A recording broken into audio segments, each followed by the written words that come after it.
दोस्त आज आपके बीच क्लास 9th के विज्ञान के पाठ 2 गति का वर्णन हम पढ़ने वाले हैं। दोस्त वीडियो बहुत ही अच्छा होने वाला है, तो दोस्त देर ना करते हुए चैनल को सब्सक्राइब करें।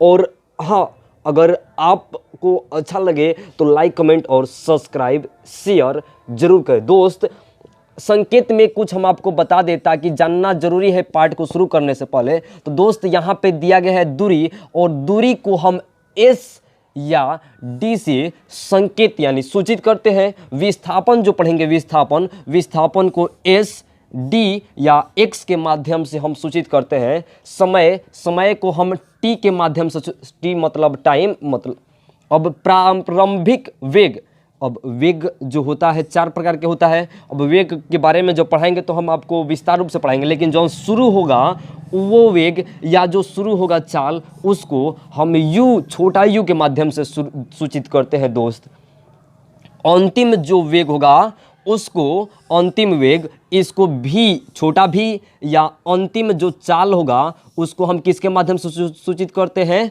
भी के माध्यम से। त्वरण किसे कहते हैं, यानी त्वरण तो हम पढ़ेंगे, लेकिन त्वरण को किसे सूचित करते हैं? तो छोटा ई के माध्यम से। दोस्त इतना तो हो गया, इस संकेत है हम लोगों का। तो आप जान गए दूरी को एस से, विस्थापन को एस या डी या एक्स से, समय को टी से, प्रारंभिक वेग या प्रारंभिक चाल को यू से, और अंतिम वेग या अंतिम चाल के हम भी से सूचित करें। त्वरण के हम कौन से सूचित करेंगे? ए से। लेकिन एक साथ साथ कुछ फार्मूला भी तो हनी के याद करे के बाटे। तो दूरी के हम लिखते हैं कौची है? चाल इनटू समय, यानी स्पीड मल्टीप्लाई टाइम।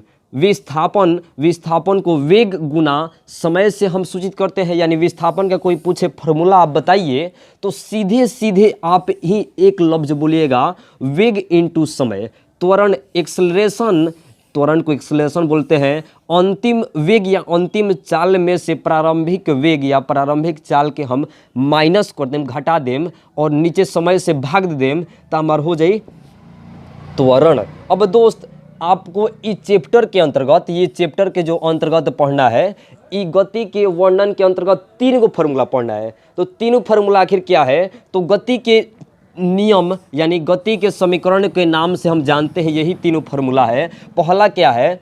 v बराबर u plus A T, v बराबर u प्लस ए टी। 2 बार बोलिए तो हमारे साथ, v बराबर u प्लस ए टी। ये है समीकरण 1, गति के प्रथम समीकरण के नाम से इसको जाना जाता है। सेकेंड समीकरण है गति के दूसरा समीकरण, s बराबर u टी प्लस हाफ, मतलब 1/2 ए टी स्क्वायर।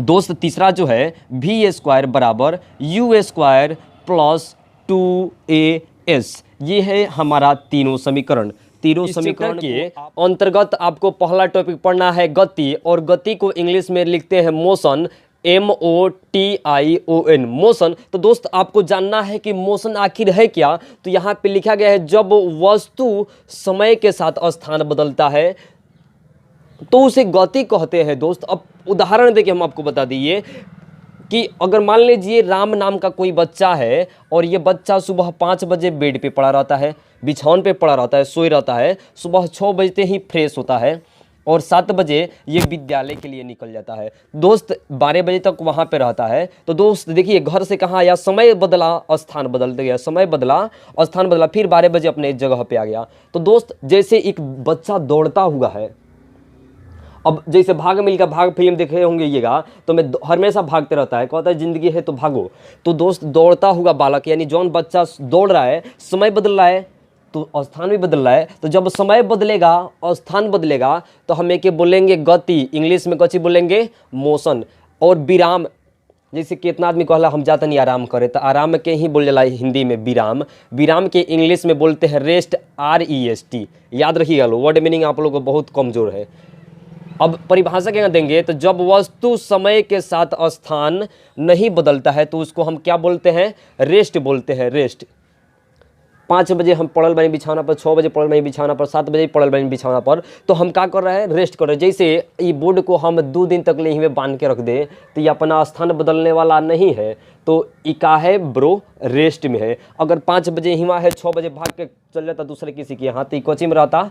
मोशन में रहता। जैसे लिखे हैं कि मेज पर रखा हुआ किताब, तो मेज यानी टेबल पे जौन हम किताब रख देनी वो 5 दिन के बाद का 10 दिन के बाद भी हम देखें तो हवे कि वहीं पे रहेगा, इसलिए हम एक का बोलेम विराम। तो समय के साथ स्थान बदली तो गति आ ना बदली तो विराम। यहाँ तक ले कोई दिक्कत नहीं, स्क्रीनशॉट मारिए। तीसरा टॉपिक है भौतिकी राशि, इंग्लिश में बोलते हैं फिजिकल क्वांटिटी।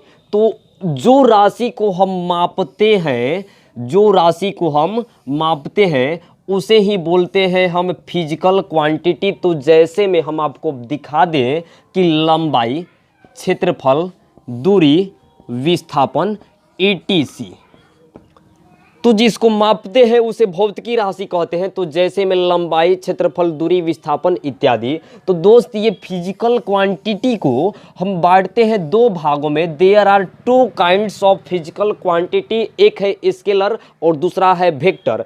यानी स्केलर क्वांटिटी मतलब अदिश राशि, तो जिस राशि में केवल परिमाण होता है, यानी परिमाण होता है, जिस राशि में केवल परिमाण होता है उसे बोलते हैं स्केलर वेक्टर यानी अदिश राशि। और जस्ट देखिएगा इधर दिया गया है आपको सदिश राशि, यानी तो दोस्त जिस राशि में परिमाण तथा दिशा दोनों होता है, जिस राशि में परिमाण और दिशा दोनों होता है, जस्ट हम उसको बोलते हैं वेक्टर यानी सदिश राशि।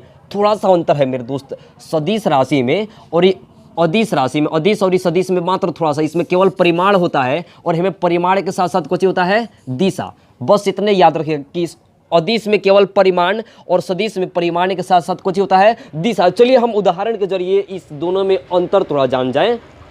अगर हम बोले कि यहाँ से, यानी हम जहाँ पे पढ़ा रहे हैं वहाँ से मेरा घर 5 किलोमीटर दूर है, तो दोस्त केवल हम परिमाण बता दिए कि दूरी कितना है 5 किलोमीटर। तो ये 5 किलोमीटर है हमारा क्या अदिश राशि। जस्ट इसी को हम थोड़ा लिख दिए सदिश राशि में। तो मेरा घर 5 किलोमीटर पूर्व दिशा में है, यानी दिशा का जब ज्ञान होगा, दिशा के बारे में बताया जाएगा और परिमाण भी होगा तो बोलेंगे सदिश, और ये केवल परिमाण दिया गया होगा तब क्या बोलेंगे इसको अदिश। दोस्त चौथा टॉपिक है आपका दूरी। दूरी को इंग्लिश में लिखते हैं डिस्टेंस। दूरी को इंग्लिश में डिस्टेंस DISTANCE। डिस्टेंस का हिंदी होता है दूरी। तो चलिए हम इसका परिभाषा आपको समझा दे, उसके बाद पढ़ के दिखाएंगे। तो जैसे मान लीजिए हमको यहाँ से जाना है अपने घर, तो ये बताइए हम तो सीधे सीधे रास्ता बनाएंगे नहीं, जिस रास्ता से हम जाएंगे उस रास्ता के टोटल लंबाई को हम दूरी बोलते हैं। यानी हम है मान लीजिए बिंदु ए पर, ये है बिंदु ए और जाना है हमको बिंदु बी पर। तो अगर मान लीजिए रास्ता ऐसे हो तो यहाँ तक अगर आपको पहुँचना है तो ये इस रास्ता से हमारे रास्ता पकड़ के, तो इसके बीच में जितना हम चले हैं यही आपका क्या कहलाएगा दूरी। और यहाँ से अगर हम सीधे एक लाइन खींचे तो ये जो इसके बीच में रास्ता बनेगा और इसमें जो हम चलेंगे इसको बोलेंगे विस्थापन।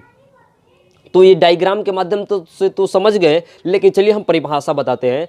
तो रास्ता के वास्तविक लंबाई, जिस रास्ता से हम गुजरे हैं ये रास्ता के वास्तविक लंबाई को हम बोलते हैं दूरी।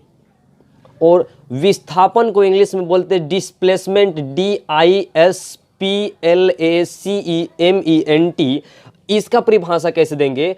तो निश्चित दिशा में तय की गई दूरी विस्थापन कहलाता है। तो जैसे बताए हैं कि बिंदु ए से डायरेक्ट हम एक रास्ता बनाए, बुझाता हमारे पापा जी इन्हें रास्ता बनाने खातिर दे दिए हैं।